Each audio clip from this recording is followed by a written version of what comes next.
අපි දැන් බලමු වැඩිපුර එන මාතෘකා මේවා අහන ප්‍රශ්න වලට මේ පිළිතුරු දෙන්නේ එක එක්කෙනාට Tamanටයි තියෙන තුනට සමහර අය අහන ප්‍රශ්න. එතකොට කෙනෙකුගේ උපත දුබල උපත් කියලා තියෙනවා නේද?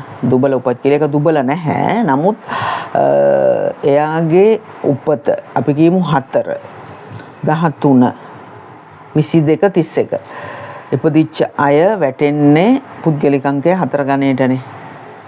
එතකොට ඒ අය ගැන අපි ඉස්සලා කතා ඒ අය අපි දැන් ඔයිට කලින් කතා කරලා තියෙනවා. නමුත් එතනදී එන ප්‍රශ්න තව තියෙනවා.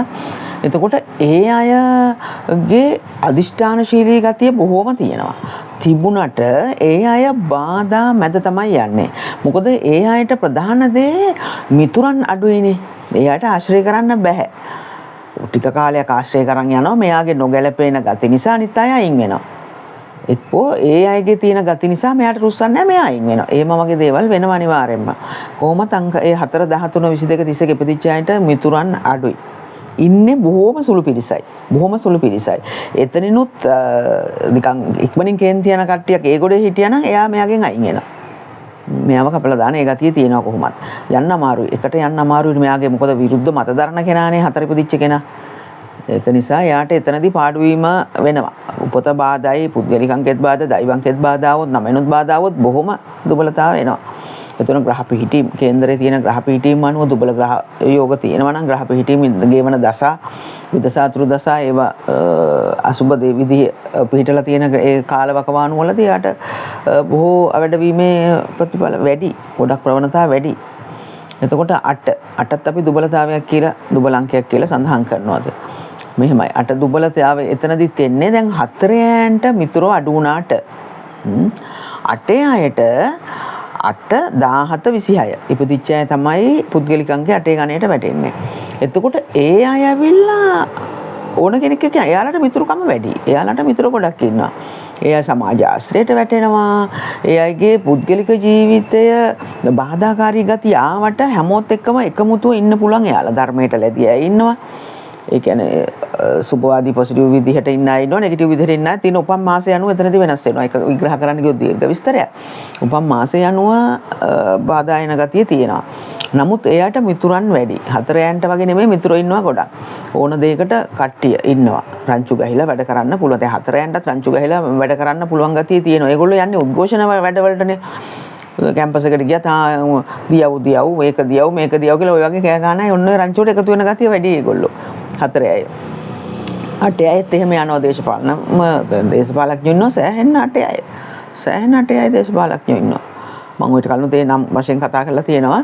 එතකොට මම පොදුවේ දැන් කතා කරන්නේ දේශපාලනයේ හොඳ උගත් ඥානීය බුද්ධිය තියෙන අය බොහොම ඉන්නවා. නමුත් ඒගොල්ලෝ යන්නේ බාධා බොහොම බාධා මැද. දැන් සමහරු ඉන්නවනේ ආවද ඉක්මනින් ප්‍රසිද්ධ වෙන අය ඉන්නවනේ. ඒක ඇවිල්ලා උපත. ඒක ඇවිල්ලා කාගේවත් වරද. ඒගොල්ලෝ දැන් සමහර දේවල් තියෙනවනේ. කොතනදී වුණත් ඔන්න ආපු ගමන් ඉස්මතු වෙලා එන අය චරිත තියෙනවා. එතනදී ඒගොල්ලන්ගේ ඒ යාට එහෙම ඉස්මතු වෙන්න බලපාන්නේ තමුන්ගේ ග්‍රහචාරය. අනික උපන් තමුන්ගේ පුද්ගලික අංකය, තමන්ගේ දෛව අංකය සංසාරයෙන් කරන ලද කුසල අකුසල කර්මයන් අනුව තමුන්ව ඉස්මතු වෙන්න, තමුන්ව කැපිලා පෙනෙන්න හදන தත්ත්වය තමයි එතනදී පිළිබිඹු වෙන්නේ. එතනින් තමයි යා නැගලා යන්නේ. එයාගේ උපත බලවත් නම් මොනතරම් බාධාකාරී වටපිටාවක එයා හිටියත් එයාව ඉදිරියට ඉස්සිලා එනවා. පිට අය හරිය ආව උස්සලා තල්ලු කරලා දානවා ඉස්සරහට. ඔයා යන්න. එයාට යන්න පුළුවන්. අන්නේ ගතිය තියෙනවා. අන්නේ ගතිය හරි එතනදී බලන්න ඕන තැනක් තමයි. උපත බලවත් වෙන්න ඕනේ. උපත බලවත් වුණාම බාධා මැඩගෙන යෑමේ හැකියාව බොහොම දුරට තියෙනවා. කැපිලා පේන ගතිය වෙන කෙනෙක් හරි ඇවිල්ලා යාට වෙලාවට ඔයා යන්න කියලා ඒතර සල්ලි තමුන්ගේ තියෙන අඩුපාඩු ඒවා පිළිමාලා යාව දානවා ඉස්සරහට. දැන් ওই ගුරුවරු ඉන්නවා, දැන් ඔය ටියුෂන් ක්ලාසස් කරන ගුරුවරු ඉන්නවා. බොහොම මේකෙන් ඇවිල්ලා ඒගොල්ලෝ ටක් ගාලා මේ ප්‍රසිද්ධයි. ඒගොල්ලගේ උපත එතනදී. එයාගේ ගැන්වීම් ශෛලියත් ඒක වෙනවා. නමුත් අර එයාගේ උපතත් එක්ක එයාව ඉස්සරහට තල්ලු කරලා දානවා. උපත බලවත් නම් සංසාරේ තියෙන කරන ලද කුසල කර්මනුත් පිටිපස්සේ තියෙනවා නම් කුසල කර්ම ඒවෙන් ඒගොල්ලෝ ඉස්සරහට තල්ලු කරලා යවනවා. හරි බොහොම ප්‍රසිද්ධ වෙනවා. බොහොම කෙටි කාලෙන් ප්‍රසිද්ධ වෙලා ඉන්නවා. බොහොම කල් අවුරුදු ගාණක් බොහොම සොච්චම් මුදලට ක්ලාසස් කරලා උගන්ලා කරලා ඒවෙන් දිනු වෙන්න බැරි අය මේ බොහොම මුදලක් අය කරලා බොහොම කෙටි කාලයකදී බොහොම ප්‍රසිද්ධ වෙච්ච අය ඉන්න ඕන තරම්. ඒ මම එක උදාහරණයක් විතරයි ගුරුවරුගත් ඒ වගේ හැම සබ්ජෙක්ට් එකකටම පිළිබඳව ඒ වගේ ඉන්නවා. මොනතරම් දක්ෂතා තිබුණත් කැපිලා පේන්නේ නැති අය ඉන්නවා. ඒක ඇවිල්ලා උපත. එතනදී අපි ඒ ගැන අනිත් ඇත්ත කමනාප වීමක් නෙමෙයි එතන අවශ්‍ය වෙන්නේ තමුන්ගේ උපත පුද්ගලික අංකය දෛව අංකය උපම් මාසය යනු යාගේ බල දුබලතාවය ඒ දේවල් බලපානවමයි අද යාළු මිතුරු ඇසුරේදී ගොඩක් උතන ප්‍රසිද්ධියට යෑමේ හැකියාව තියෙනවනේ ඉතින් ඒ අය මිතුරු ඇසුර වගේම නොමකට යෑමේ හැකියාවක් තියෙනවා ඉතින් රංචු ගහිලා එකතු වෙලා ඒගොල්ලෝ පාළු ඒ වෙලාවට වෙන වෙන කල්ලි ගැහිම් වෙලා ඒ වගේ මද්ද්‍රව්‍ය ඒ වගේ දේවල් වලට ඇබ්බැහි වීමේ හැකියාව බොහොම තියෙනවා දැන් හතර වුණත් ඒගොල්ලොත් ඇබ්බැහි වීමකට වුණොත් යම් කිසි දෙයකට ඇබ්බැහි වුණොත් ඒකයි ගලවන්න බෑනේ. බොහොම ඇබ්බැහි වීම වැඩි. මොකද ඒගොල්ලෝගේ පාළුව තනිකම දරන්න සිද්ධ වෙනවමනේ. වටේ කෙනාටත් ඒක තියෙනවා. කොහොම සමාජයට ගියාම ආශ්‍රයයට එයා සමාජ ආශ්‍රය කට්ටියත් එක්ක එකට හිටියට ගෙදරදී ඒගොල්ලෝ පාළුවෙන් තනියෙන් ඉන්නේ. අම්මා තාත්තා එක්ක වුණත් වැඩි සම්බන්ධකම් නැහැ. එයා අම්මා එයා තාත්තා එයාට කියලා උයාගෙන කනවා බොනවා තාත්තා කියලා කතා කරනවා. නමුත් වැඩි සම්බන්ධතාවයක් නැහැ. දැන් සමහර වෙලාවෙ නෙමෙයි. අනේ අම්මේ තාත්තේ කියලා ඇඟේ එල්ලිලා අනේ සහෝදරයෝ අයියේ මෙහෙමයි ඒ වගේ අයත් ඉන්නවා. ඒක ඇවිල්ලා උපත. ඒක ළමයට අපි දොස් කියලා වැඩක් නැහැ. උපතේ බාධාව තමයි බලපාන්නේ. ඔය ඕක හිතන්නේ අපෝ මේ ළමයා නම් හරිම නරක ළමෙක් නපුරුයි. අර එහෙම කියලා වැරදි වැටහිම් තියෙනවා. ඒ ළමයා නම් හරිම අහංකාරයි. පුදුම අහංකාර ළමෙක් නේ කෙනෙක් එක මූණට මූණ කතා කරන්නේ නැහැනේ. ඕගොල්ලෝ පුතා නම් එහෙමයි. ඕගොල්ලෝ දුව නම් එහෙමයි. ඒ වගේ එනවා. ඉතින් ඒ ළමයාගේ ඒක දුර්වලතාවයක් නෙවෙයි. ඒ දරුවගේ උපත තමයි ඒක. එයාගේ උපතට අනුව එයාගටගේ හැටි ඒක. එයාට ඒක වෙනස් වෙන්න කොච්චර කිව්වත් අම්මලා කියනවා අනේ පුතේ අද නම් කෙනෙක් ආම ගිහලා කතා කරන්න. ඔයා මෙහෙම කරන්න කියලා කිව්වට බෑ. එයා වෙන්නේ නැහැ. ඒ වෙන්නේ නැත්තේ ඇයි? එයාගේ උපතින් ගෙනපු සංසාරේ කරගෙන ආපු ටික තමයි මේ ආත්මේදී එයාගේ ඒක එළියට දාන්නේ. අන්න එතනයි ඒ ගැන හැදෙන්න ඕන. දැන් ගොඩක් අම්මලා අහන ප්‍රශ්න ඕක අනේ අපේ දරුවා මෙහෙමයි. අපි නම් එහෙම නැහැ. අපේ දාමාත්‍යත් හොඳයි, මමත් හොඳයි, අනිත් එයාගේ සහෝදරයොත් හොඳයි. අනේ මේ මැද ඉන්න දුව බලන්නකො කිසි කෙනෙක් එක කතාවක් නැහැ. එයාගේ ගතිගුණ හරිම වෙනස්. හැමෝම ඉතින් එයා ගැන කතා කරනවා. මෙයා පුදුම ළමෙක් අනිත් අය වගේ නෙමෙයි. අර ඒක එහෙම නෙවෙයි. ඒ දරුවාගේ උපතට අනුවයි ඒ දේ වෙන්නේ.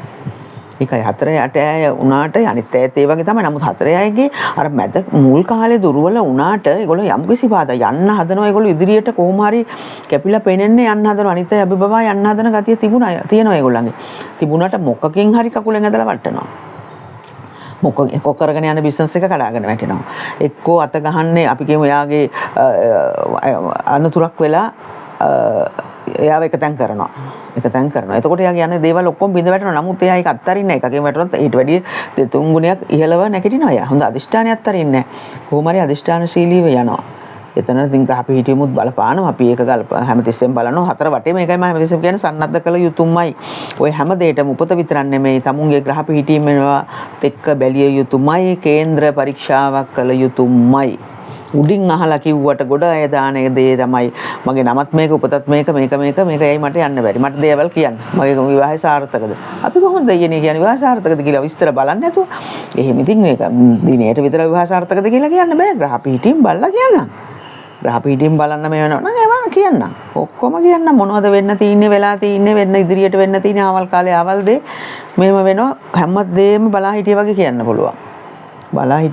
පුළුවන් කේන්දරේ අපිට එවන්න. උපන් විස්තර හරි විස්තර එවන්න. බලලා කියන්න. එහෙම විනාඩි පාට දැක්ක ගමන් දිනේ බලපු ගමන් කියන්න නෙමෙයි. එහෙම ඥානයක් බුද්ධියක් ඍෂිවරු නෙමෙයිනේ අපිනේ. සම්පූර්ණ විග්‍රහ කරන්න ඕන. මොකද එයාගේ යම්කිසි දුබලතා එක අංශ වලින් එනවනේ. එක අංශ වලින් එනවා. නම හොඳ නම් උපත දුර්වලයි. උපත හොඳ නම් නම දුර්වලයි. එතකොට එයාගේ දෛව අංකය, පුද්ගලික අංකය. එතකොට එයාගේ ග්‍රහචාරය, උපන් මහදස, ගෙවන දස ඒ වෙනුත් බලපෑම් සිද්ධ වෙනවානේ. ඔය එකක්වත් සුළුවෙන් ගන්න ඕන දේවල් නෙමෙයි. අනික තව එකක් කියන්නේ ඔය හැමදේම අත්හැරලා යන්න පුළුවන් කමකුත් තියෙනවා. මුකුත් හිතනතෝ ඒවට දියන ඉන්නවා. නමුත් ඔයින් පිට කිසි දෙයක් වෙන්නේ නැහැ කියන එක මම කියනවා. ග්‍රහ පිහිටීම් වල බලපෑම් සිද්ධ වෙනවමයි. කොච්චර අපි ගණන් නොගෙන ගියත් එතනදී ආ පොඩි මේකක් හරි තියෙනවා. අපි ආපස්සට හැරිලා බැලුවාම තියෙනවා මෙන්න මේ කාලේ වලදී තමයි හරියට චෙක් කරොත් මේ කාලේ දා මෙයාට මේක උනේ කියන එක. ඉතින් ඕවා ඔළුවේ තියන් යන්න එපා. මම කියන්නේ නමුත් එයින් පිට දෙයක් වෙන්නේ නැහැ කියන එක ගැනත් අපි දැනුවත් විය යුතුයි. අපි කවුරුත් හැමෝම. ඒ ටික තමයි මට කියන්න ඕමනාව තියෙන්නේ. අතරට නෙමෙයි අනිත් අංක ගැනත් ওই විදිහට තමයි කියන්න තියෙන්නේ. අපේ තියෙන බල දුබලතාවය දුරු කරගෙන අපිට ඉදිරියට යෑමේ ශක්තිය හොඳට තියෙනවා. යාළු මිත්‍ර ඇසුරේදී හොඳ යාළුවෝ එනවා නොමකට යන ඇදලා දාන අය ඉන්නවා දැන් 4 අය කියලා කායකවත් කතා නොකරට බොහොම නරකට වැටිච්ච අය ඉන්නවා නරක බැහැවීම වලට වැටිච්ච අය ඉන්නවා ඒ බැහැවුනොත් අය ගලවන්න බෑ ඉතින් ඒව මොකක් හෝ තියෙන බාධා මේක නම් අර අදිෂ්ඨානශීලී ශක්තිය තියෙනවනේ යා කවදාරින් මම නැගිටිනවා අනිත් එක්කෙනාට වැඩිය හෙලින් මං යනවා කියන අදිෂ්ඨානයගේ තියෙනවා අන්නේ ගතිය මන් නැගිටිනවායි නෑ ආයි වැටෙන්නේ නැති වෙන නැගිටින කියන අදිෂ්ඨානයගේ තියෙනවා. ඒතකොට යාගේ යම්කිසි කාලවකවානු වලදී අවුරුදු 30 35 වගේ පැන්නට පස්සේ යා හොඳ ඉදිරියට යෑමේ ශක්තිය තියෙනවා. අර තිබිච්ච බාධාවල තියෙන ඒව බාධාකාරී ගතිය එයාට තව ටිකක් මේ වෙලාව ඇවිල්ලා ඉස්මතු වෙලා ඇවිල්ලා ඒව බාධා යන්නේ නැතුව මට මේ දේවල් මේ කාලේ වුණා. මම දැන් එවෙන් පාඩම් ඉගෙන ගත්තා. ඉදිරියට මම එහෙම වෙන්නේ නැහැ. එහෙම කරන්නේ නැහැ. මම ඉදිරියට යනවා. මට දැන් තමයි මගේ කාලේ තියෙන්නේ. ඒවෙන් එයා හරි පන්නරේ ලැබලා තියෙන්නේ. තිබිච්ච බාධාවලින්. එහෙම කළා ඉදිරියට යෑමේ ශක්තිය බොහොම හොඳට තියෙනවා කියන එක තමයි කියන්න තියෙන්නේ. එහෙම යා හැකි.